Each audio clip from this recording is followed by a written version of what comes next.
The end of the world is licking at our heels. Soon there shall not be but dust twisting and writhing in the dead of space. Not even Supergirl will save you. Holy crimson skies of death, Batman. Yes, a fair descriptor as is. Unfeasible, unthinkable, absurd, outlandish. But however you choose to describe this event, one thing is absolutely certain. We have a major crisis on our hands. We are talking CW's Supergirl. However, it's bigger than that. The Crisis of Infinite Earths 5-episode crossover part 1. The AfterBuzz After Show starts right now. I'm Maria Menounos, and you're tuned in to AfterBuzz TV, the ESPN of TV talk. Now, let the buzz begin. In the beginning, there was only one. A single black infinitude. Then, the infinitude found release, and finally, the darkness broke, filling it with life, with the multiverse. Every existence multiplied by possibility and spread out before space and time in infinite measure. Civilizations rose and fell and rose again across reality's grasping expanse. Life is a precious gift, persevering in the face of every obstacle until finally the age of heroes was born. Chaos, the constant enemy of life, kept at bay by champions across the multiverse, joining forces to fight on behalf of all creation. They found each other just in time, because now the entire multiverse is about to come under attack. That's right, everyone at home. We are talking CW's Supergirl, CW's universe, Crisis on Infinite Earths, a 5-episode crossover. This is part 1, and it was courtesy of us here at Supergirl. It is a fantastic experience that we've been waiting for. How long have we been waiting for this Crisis of Infinite Earth? This has been going on since 3 seasons ago, to be honest, as we knew about the first crossover, something happening about 5 years ago. We've been waiting for this Crisis on Infinite Earths to collide with our universe here on Earth A. I don't know what Earth we would be, because we're clearly not any of the Earths that were shown on the show. We're going to be talking about this Crisis of Infinite Earths, how it starts in the Supergirl world, and it's all starting right here with me. My name's Tehran. I will be the host and the panel, joined by all of you at home. Of course, everyone in the comments below. We enjoy your comments. The chat is alive, as I have my main man, Josh, in the booth. Josh, how are you doing? I'm doing pretty well, Tehran. How are you doing tonight? Thank you so much. I'm doing excellent as we are talking Infinite Earths. I don't know which Josh you are today, but I hope you're the Josh that we need and not the one we deserve. Listen, if I'm the right Josh of this universe, then my name is not Josh, it's actually Jackson. Thank you, Jackson. I appreciate you being back. Jackson is the Josh that I know. Now, we're going to break down the episode as thus. The team meets up, who the team is, what the team is, who it compromises of. Lyla and the Wave. Lyla does an excellent explanation. We get Lyla coming back. Superman on Argos is an entire different storyline that we will break down in the second subplot. But as we get Superman on Argos and Supergirl and Superman have a heart-to-heart father-daughter moment between Mia and the Arrow, Batwoman gets an upgrade. The Monitor speaks. We also have Alex talking to Lena, especially after last week's episode, which we will quickly discuss. Jonathan Kent, Superman's son, sent away Earth-16, Star City 2046 is the future, same Earth, different timeline. Oliver and Sara have a talk, but it's not the Sara Oliver, or at least Oliver Earth-16 knew. Green Arrow goes dark. Yes, Oliver is gone yet again. We have a lot of times where Oliver has died. We're thinking this is the final one, but we're not sure. If it is, it's a sad day in the Green Arrow and the CW universe. At the same time, we get the rise from the ashes with Mia. The new Green Arrow has risen. That is who looks like will be taking over the mantle. We really appreciate it, getting to know that knowledge, but we're not sure, as this is simply part 1 of the experience. Now, we're getting a lot of different Earths when we first come into the show. The show overall was an amazing experience. We're going to break down a lot of different things. We also have news and gossip and predictions, so you're going to want to stay tuned. And our Supergirl moment, which with this crisis, we're going to talk about an actual crisis that exists on Earth, which can be catastrophic to all of us. So that's going to be our special segment. Going back to the Earths that we broke down, we saw the different Earths coming in. Earth 89, Gotham City. We got Batman. Earth 9, San Francisco. They actually showed Titans, Hank and Jason Todd, Robin, of course. That was very fun, getting that DC crossover. Earth X. Then we saw Earth 66, Gotham City. Robin again, except the Robin of the old television show, who starts out by saying, "Holy Crimson Skies of Death, Batman," which is a classic play on the holy trope that Robin has been made infamous for. That Robin, Earth 66. Earth 38, we're in National City.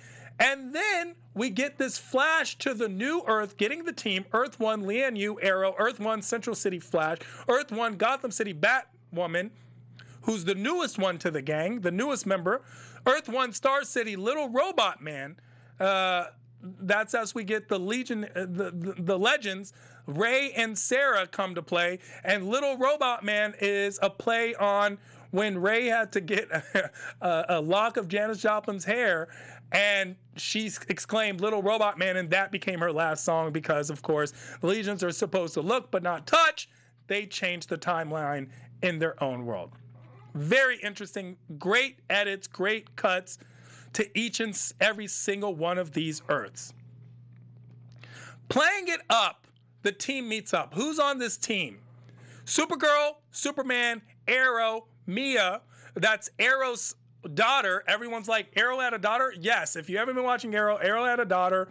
And his daughter is someone that everyone's been asking about, simply because whoever thought Oliver would be a father? We get the Flash, and we get Ray and Sarah. And I would add so much as Monitor and Lyla to the team. In a way, Lena joins the team. Of course, Alex is there. Alex is still leading the defense. John is on board, but I didn't see as much John as I thought we should, because he goes on his own path. So I don't know why we lost a couple people. The great thing about this is we get everyone in every single episode. So 5 episodes of the team, and by the team, it's almost as if we're putting the Justice League together in this way. We're getting every single person to think. We're getting Supergirl, Superman, Arrow, Mia, Flash. So right now we're Supergirl, Superman, Arrow, and Flash. By itself is great. Adding Batwoman to the mix, the newest member, someone who's so new that she's not aware of who everyone else is and only met Kara because of their crossover amongst themselves. So she is acting very Batwoman-esque, introduces herself, and that's how the rest of the team gets to know Batwoman, who is this strong power play, and they're used to Batman, but who is she as well? So it's great to see that being the cross. How she comes up, of course, she takes her mask off and introduces herself, and she's the tough girl. She's the tough one. We knew this about Batwoman. We knew this going in.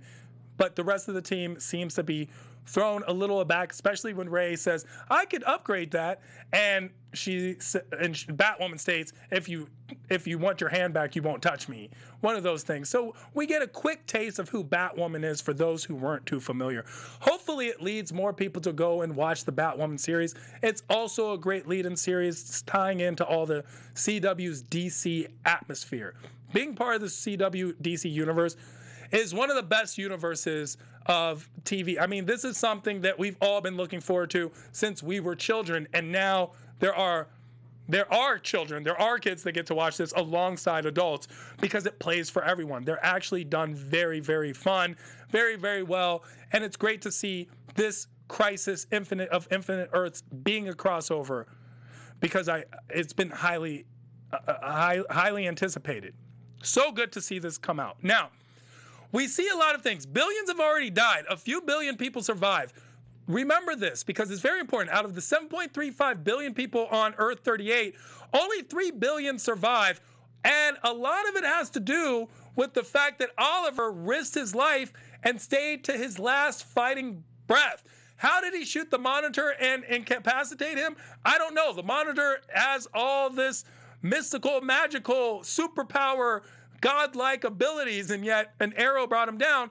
But it was an arrow that Oliver had clearly prepared. Now, we get the idea that a few billion people have died. It plays to know how much this crisis really means. The entire timeline is going to be wiped out of existence because of the Anti-Monitor. So let's go through the who, what, where, when, and why as much as we know. Lyla does a great job of summing this up as she comes into play. Lyla, now known as Harbinger, is working with the Monitor. There's a wave of antimatter sweeping across the universe. Antimatter released somehow by the Anti-Monitor, the person who is sent to destroy it all. Antimatter comes into contact with regular matter. They cancel each other out into nothingness, something that's not... it's actually a part of quantum physics that's not supposed to exist. It's actually extremely interesting to understand how antimatter affects matter, and they can cancel each other one out, negate one another. Here we also understand that there are quantum towers on each Earth, and the only thing, on Earths that are aptly used, because the only thing that can save the people are these quantum towers that at the dawn of time, the Monitor placed quantum towers on key Earths as a last line of defense against the quantum flux field, the wave that's destroying everything, the wave that destroys Argo, the Argo that Superman and Lois Lane's son Jonathan is on. And if it bounces back, it's going to reach the end of the universe at 5.3 hours, which is impossible. It's going to reach so it's basically moving at 100 times the speed of light, but it's going to reach, and when it bounces back, the timeline's going to be wiped out. So they get till basically tomorrow night, as Brainy points out. Brainy's also amongst the team. Why would he not be? Gotta love Brainy. Brainy brings this comedic feel to each and every single one of the shows. We also get Nash. Nash, who is basically... We all know Nash as from Arrow. From Flash. He's also known as the Pariah. I'm sorry, I was thinking of the name. Nash Wells becomes the Pariah. So now that we get Nash becoming the Pariah, and somehow was the one to release the Anti-Monitor. We get that, and it comes that whole post-credit scene. If you saw the weeks prior, last week's Batwoman, you would have seen that follow-up with Nash Wells is now Pariah. And basically, it makes a lot more sense. It makes a lot more sense now that he's been revealed as the servant, as a person who's bearing witness to the events of the past after he freed the Anti-Monitor. It plays a lot more. It's a little interesting if his penance was placed by the Monitor or the Anti-Monitor, since he's on this side. Doesn't really matter, but we should understand that, which going forward. But at least we get to see Nash Wells. Somehow, he gets to be back. He gets killed in every season and somehow comes back. He comes back. Harrison Wells comes back in every episode as something. I think it's a great play for that character to always exist. We need, for whatever reason, we need a Wells. We always need a Wells. What other else plays is the concept that we have. Lyla explains it all, and now we need Lena, who last week basically tried to destroy the world, was trying to use Myriad, was stopped, blamed it on Tessmacher. We need Lena's brain to be the help. Lena is not forgiving Kara and Alex. She just won't let this go. Kara, Alex, Brainy, Nia, you all knew about Kara. You all knew Kara was Supergirl, and I didn't. I will never trust you again. Lena, honestly, girl, you need to get over it.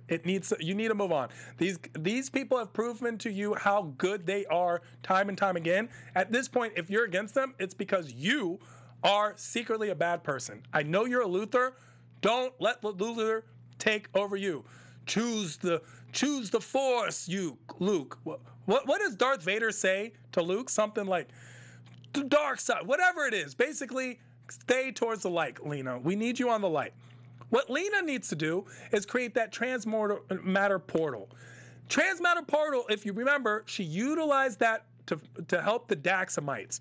It's the interdimensional portal she used to help the Daxamites, and Lena is having a little bit of hard time figuring out because the portal works by synthesizing polytonic antions, and if Lena doesn't get the energy levels just right, when the ships interface with the ship's breach device, they will disintegrate when they fly through. Not a good thing. Of all people, who comes up with the answer? Alex. Alex goes, have you tried using an inverse variable to help calculate the differential? It's Gallian's theory. Everyone knows that. Alex has become a brain on her own. Being around Brainy and Lena has rubbed off on Alex. Alex knows a thing or two about a thing or two. Liking Lena and Alex working together. In fact, for a second, I didn't feel just friendship. I felt a little bit of possibly misogynistic, hopefully sexual tension. But I would like Alex and Lena a lot more. I would like them together a lot more. I have never been a fan of the whole Alex and she's dating Jimmy's sister, and I've just never been a fan of that. I've never been a fan of that team up. So to see Alex and Lena might be very, very interesting and play a part. Who knows? Who knows? If I could butt in real quick, we got a couple people chatting about this. Logan Knight saying that Lena has every right to feel the way she did, and Renji agreeing as well that Lena is not evil. She's just been hurt one too many times. She's been hurt, but at this point, she needs to understand. They made, and this is what I thought was interesting because I thought they were bringing this up when Alex was explaining to Lena, because Lena was like, you had me believe you hated Supergirl, and Alex wanted to explain, but didn't have the time, obviously. Hey, they wiped my memory of Supergirl in order to protect me. That's something that Alex needs to explain to Lena. I feel that heart to heart and that communication can solve a lot of problems. If they just talk to one another and say and express the concept, hey, you know what they did for me, Lena, so I would be able to survive and be protected and be safe? They wiped my sister as Supergirl's memory from me, and I hated Supergirl.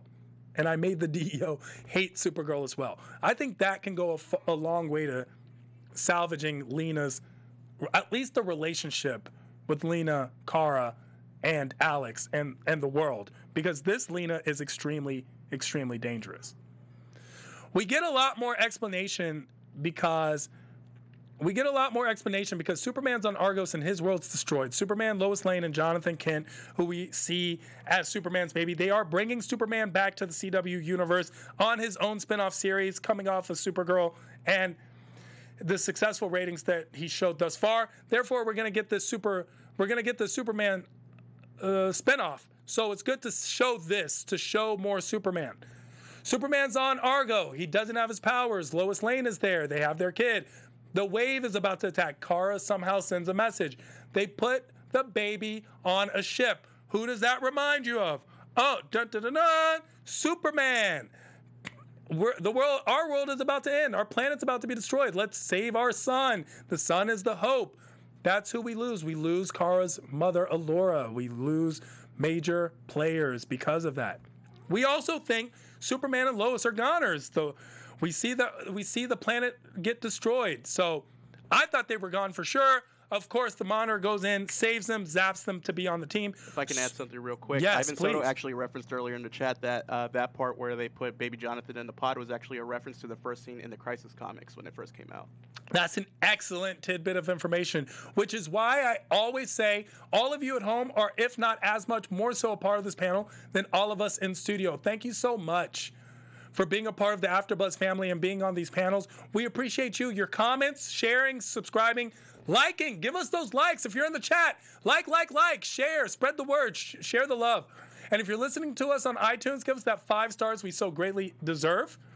We are the best Supergirl after show on the planet, even though Kevin Smith is having his own right now just for this bit of crisisness. However, in general, we are the best. So thank you for making us the ESPN of TV talk. And before we go on, let me just shout out some people we got in the chat. We got Fun Size 40, we got Brittany, we got Miguel A. Garcia, we got Ivan Soto, we got Logan Knight, we got Brandon Bowie, we got Haywood Wong, we have Billie Jean Girl 224. My apologies on that. And everyone in the chat, just keep going. I'll be reading the comics, and I'll be sure to chime in with Tehran whenever you can. We appreciate you, Jackson, from this earth we are on. Let's get into a couple of these moments. Supergirl and Superman have that heart-to-heart, and something very important was said. How are you so hopeful right now? When did Superman need Supergirl to cheer him up? Superman's supposed to be that pillar, and Krypton's not just a place, it's a spirit. Supergirl is cheering up her cousin. Supergirl showing a maturity that's come about where now she is taking this mantle. We also see that as they're using their beams, Supergirl outlasts Superman. This goes a far way to the trope that Supergirl is actually more powerful than Superman. Something that we learn in the comics, something that we've heard on the show. So it's nice to see those tiny moments where Supergirl shows not only just resolve, but a strength in character and power mantra. Good for you, Supergirl. Father-daughter moment between Mia and Arrow. Oliver is a great dad. Who'd have thunk it? Oliver, we see him first on Leon Yu having the conversation with Mia, and then we see him pass the mantle of the Green Arrow to Mia. To me, that foreshadowed Oliver's death. We knew Oliver was going to die. Oliver has this pact that he's made with the Monitor. We remember that from the first crossover in which Oliver basically made a pact, and it seemed to be for the lives of Kara and the Flash, for Barry, who he feels are better than him. However, the Monitor says as Oliver dies in this episode, this is not how I expected it to be. This is not how I saw Oliver's death. So we see that the timeline is changing. So maybe we get Oliver back. Because the Monitor is supposed to be through time and space. The Monitor sees all, knows all. So to have an omnipotent character not know what happened gets a little scary. I don't know what the chat feels about that, but I'm sure the chat has a lot of thoughts on the concept of why would Oliver die in this manner, where he basically is fighting the Dementors or the shadow demons, but they look like Dementors from Harry Potter. They were flying around. They looked exactly like Dementors. When we saw them up close, their color changed, but other than that, they all look the same. So why would Oliver die in a different way or a different manner than the Monitor had ordained and or saw? That's a very interesting concept to look into, and I think that's going to play a much bigger part. It's good to note. It's also good to note that Oliver passed the mantle of the Arrow to his daughter, to Mia, her own suit, she obviously has the skills and the attributes, passes the mantle, and that might be who we get, or at least that's who we're supposed to get in the Green Arrow. So we're seeing how this is all coming to play, or are we? Interesting fact to note. Batwoman does finally get her upgrade. Of course, Ray can't resist the science project when he sees one, upgrades the Batarang, so it has this light particle and it destroys a lot more of these shadow demons. That fight with the shadow demons, very interesting, still Dementors, but throughout the whole episode, it still felt like we were missing bits, and parts of another episode that was amongst it. I'm thinking that we're going to get this and pieces from all the different 5 parts as they combine to form one. We're getting that forming of one, that Voltron puzzles you form to make the bigger picture. And so hopefully I get more, because I did want to know more about why we just all of a sudden went straight to the fight, more about the tower, more about what they needed to fix, why it slowed down. So it was broken and they only slowed it down. They were able to get people off. Oliver was able to fight to his last breath. What did Oliver think he could do with 6 more arrows? I don't know. We also get the Monitor. The Monitor comes to play, and Oliver knows immediately. He starts speaking to the Monitor. He gets taken to the plane of existence. The Monitor says, this is what's coming. This has nothing to do with us before. This is even more dangerous, because the Monitor shows something that we've never seen the Monitor show before. The Monitor is showing signs of fear. The Monitor is afraid. The Monitor is afraid of what can come to pass, because the Anti-Monitor is the one thing to destroy the universe, the Monitor, and everything to be. That means there would be nothingness. Nothing would exist. Nothing would actually matter. On the separate storyline, we get Jonathan Kent, we get this Earth-16, we get Star City 2046, and we get another Arrow. We get an older Arrow who's fighting. The world seems like it's collapsed. An older Arrow who's not aware of the multiverse. An older Arrow who is still a good person, but more of a vigilante, saves the baby. I don't know where Oliver placed the baby. The Lois heard the baby and went and found it. But Oliver, of course, immediately attacking, not being aware that Sara is still in existence and part of the Legion, so no comprehension of this multiverse.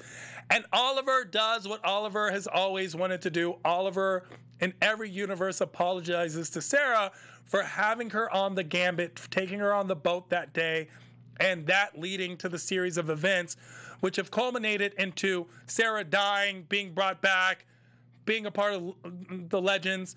And Sara says, basically, this is my destiny. This was our destiny. This is the greatest thing to ever happen. You became a hero, a father, a good person. I'm living my best life. I'm traveling around the time zones, and I'm learning about everything and affecting things and saving things. And it's finally, I've come into my own. So Sarah's actually very happy about the way things have turned out, and shows that. She definitely shows that. And she brings it up. It's a very touching moment. We get a couple touching moments. I would have liked a lot more action, but that's just me being me. But these touching moments are something that I feel are foreshadowing different things. And of course, we see this foreshadowing of Oliver's death. We knew the death was going to come. We knew that this was most likely his last personal season. So we knew these things. We're looking forward to how it unfolds. I hope this is not it, because I am hoping for there to be a lot more, especially with Nash in the picture. I think the person who understands Nash best would be Green Arrow. We would need a Green Arrow. I don't know why Green Arrow is such an important figure, especially considering that Flash has powers. The Flash and Legions, they did a reconnaissance, so I'm thinking that's going to be a different episode where we get to see what they all found out coming late to the party. We also see Lois Lane, Sara, and Brainy going to Star City 2046. It seemed to be there was a little more to the episode than them just showing up there. I'm hoping we see more of that as well. And there's just a lot more. This episode was full and yet left me with a lot more questions than answers. Even though to be very honest, we got a lot of answers. We got a lot of quick-paced, fast-paced, script-written answers. I like how we didn't have to wait for a lot of things to unfold. We were thrown into the middle of it, which we've seen in the crossovers before. However, there was also things that we were thrown into and then they jumped forward. So we were missing bits and pieces of each and everything. I'm looking forward to seeing how that plays out. Because when we first started, I thought that maybe Spike, if you remember, Spike is the giant dragon that turns into the kimono dragon lizard. And I thought that was going to play a part, but it seems that Supergirl was just doing her job and saving. So I'm wondering if Alana comes back. I mean, we get a lot of questions about a lot of different things that we cannot wait to unfold. Crisis, of course, being the biggest crossover. What they're saying is going to be the biggest crossover. Looking forward to seeing a lot more Mia. Mia as a character is strong, a little bit like Sara, a little bit like Batwoman. It's almost as if it's a mixture of the two. I think that's something we're going to be looking forward. And why did the Monitor free Mal, and how does that come to play? Let's not forget Malefic is still something that we could possibly utilize, I'm thinking, in that way. And of course, we always thought that the Monitor was a Flash Green Arrow problem, but it seems it's everyone's problem. And one of those Dr. Deegan in the Book of Destiny. But no, it isn't. It is all of our problems. If I could butt in real quick. Yes, we got a lot of please. people just chiming in the callbacks. Brandon Bowie and Ivan Soto both referenced that the older Oliver is actually a callback to his appearance in Legends of Tomorrow Season 1. Yes, it is. And Ivan Soto wanted you to ask you a question. Do you think that this team will be known as the Justice League? Do you think they'll actually do it the name drop? Well, that's what we're all looking forward to. I'm hoping that we get a Justice League drop, that somehow that's mentioned, even if the Monitor just nods to the fact that the Justice League exists, or we see the Justice League in some way. I do not think we get a Justice League name drop, but somehow I would love for them to mention. They're very good at mentioning things in that way. We also know that we have events that have basically not unfolded the way Monitor predicted, and everything is doomed. That's going to be a big thing to look for. Oliver's death was that shock to everybody, including the Monitor and Pariah. The Monitor is the most shaken because everything is laid out. He has this roadmap. He has this GPS of the universe, and basically what would ultimately save humanity and the universe from anti-Monitor. But Oliver dying this soon basically means that things won't unfold the way the Monitor actually initially foresaw.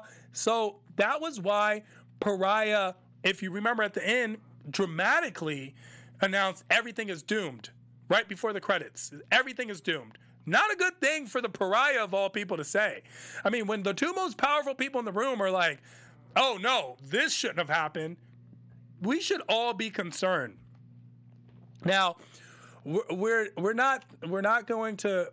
don't know what's going to happen. We have these 5 episodes, but Barry is now slated to die. All of the Monitor. Oliver's like, I made a deal with you for Barry not to die, Kara not to die, and the Monitor said, yes, that was a different situation. This is a whole new one. So I'm hoping Oliver dying means that Barry doesn't die. Remember, these are all part of the questions out of all these answers that we were given. And we are given a lot of answers, to be very real. A lot of these things have to play on the concept of what happens in the other 4 segments. And the other 4 segments, Batwoman is airing tomorrow night, so you're going to have to see all of them play out. The other 4 segments are going to all fit together, and I'm hoping that we get a lot of answers. And I hope we don't get a time lap where we go back right before the crisis and none of this actually happened. Or if we do, they have to do it in a very, very good way. I think a lot of people are going to be upset if that's the case. This never happened. We don't even remember any of it. Something that actually happened the last time. So we can't reuse that same trope. I'm just letting the writers know what all of us are thinking. A lot to unpack, a lot to digest. We're going to have to sit there and basically understand every little thing in this crisis universe is going to lead to something else. So you're going to want to pay attention. I'm going to recap it for you, what we needed to know. We now know who the team exists and consists of: Supergirl, Superman, Arrow, Mia, Flash, Batwoman, Brainy, Alex, of course, that whole Supergirl family. Where was Guardian? We know Guardian as the actor isn't on the show, but where was Guardian? Where was Guardian to come back? We could have had a play for. I know Mehcad Brooks had to take a break, but James Olsen, Guardian, should have played something. Of course, we did get the Shield. Which was a big deal. Kelly used the Shield. Still, once again, not shipping the Kelly-Lena relationship. So we did get that. Why isn't John Jones playing a bigger part? John Jones is a very powerful creature. Why was John Jones mysteriously absent from a lot of things? Yes, I understand he brought the ship, but other than that, there was a lot more to do.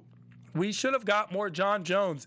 Powerful creature, powerful entity, needed to be utilized, was extremely underutilized. And of course, the different storylines that are unfolding and why was Jonathan Kent sent to 2046? Once again, more questions. I'm bringing up the questions. If you guys have any questions that you want to ask, I don't have the answers, but I'd love to hear what questions I might have missed. I actually have an interesting theory right now from Jenna James. Yes. Her theory is that she thinks Oliver is going to be coming back as the Spectre and for the final battle. What do you think about that? That's a great call. A lot of people have been speculating about getting the Spectre. To have Oliver come back as the Spectre, that would be the best send-off of the Green Arrow, period. If we could get that, I think that the entire CW DC Universe fan base would be extremely, extremely happy. That is my call. I was also going to bring up the Spectre angle. It played in part of the news and gossip, but of course we already dropped it. Hopefully we get Spectre on the Crisis. Anything else on the chat? So far that everyone's just pretty much just tripping out about Oliver dying in the first episode, and then just a whole bunch of theories about the Spectre itself, and then just pretty much just how Oliver was the first person to tell the Monitor off and then live to tell the tale about it. See, so I'm going to drop in. Let's get into some news and gossip before we get our special segment. AfterBuzz TV News. Because EW has already confirmed that Stephen Lobo, TNT's Snowpiercer Continuum, has been cast as Jim Corrigan in the 5-part crossover event.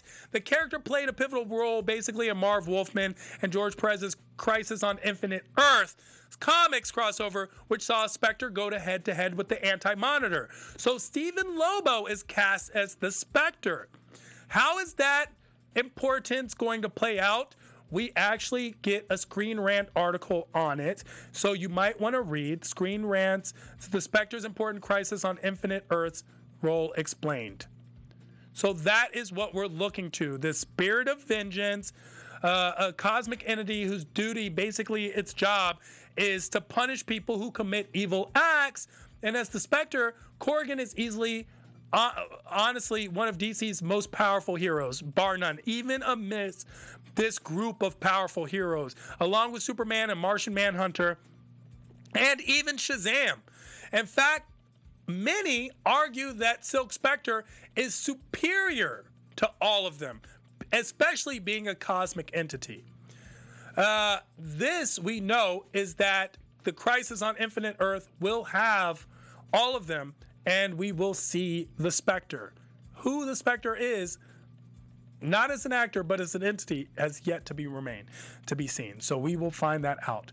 In other news, we also have the concept that everyone is heartbroken that a major Supergirl character has died in the Crisis on Infinite Earths. Comicbook.com had a whole article, which was a bit of a spoiler when we found out first beforehand that Allura is going to die. Supergirl is very happy to see that her family survived, but that happiness basically turns out to sadness when it's revealed that while Lois and Superman were zapped and survived, as well as their son Jonathan, her mother, who was Kara Zor-El, who was on Argos, is real, was a part of Argos City, was the last Kryptonian civilization. This last Kryptonian civilization was wiped out. Maybe it's just fate for the Kryptonians to not exist because they keep getting wiped out. The same way I feel like the Kents aren't supposed to have kids. Every time a Clark or an L has a kid, they got to send them on a ship and get rid of them. Thankfully, we know that that's the tidbit to the comic book itself. So while it was teased in the trailer, now we know. We were all hoping Allura would survive somehow, and that hope is gone. So that's our news and gossip. Let's talk about Super Crisis. 6 million ways to die. Choose one. That's right. Now, this week, we're going to the crisis that we're going to talk about on this. The crisis that affects us all in the super crisis is pollution. Pollution comes in 7 types of pollution. There's water pollution, air pollution, soil pollution, thermal pollution, radioactive pollution, think Chernobyl, noise pollution, and light pollution. So while we have 7 different types, of course, we're very concerned of the water, air, soil, thermal, radioactive pollution. Those are the ones that we have to worry about the most. What are we doing? High levels of air pollution can cause increased risk of heart attack, wheezing, lung problem, breathing problems. We can't breathe. We are polluting this earth at at epic levels. This is becoming cataclysmic. Of course, we're all familiar with the greenhouse effect and carbon effects and the carbon footprints and all the things that we do. Some people think global warming is not true. Some people think that it is. Scientists, let's look at the people that think that it is. Scientists think, for the most part, that global warming is a factor that is damaging the Earth. I would say if it's not, we have nothing to lose by being socially and environmentally conscious.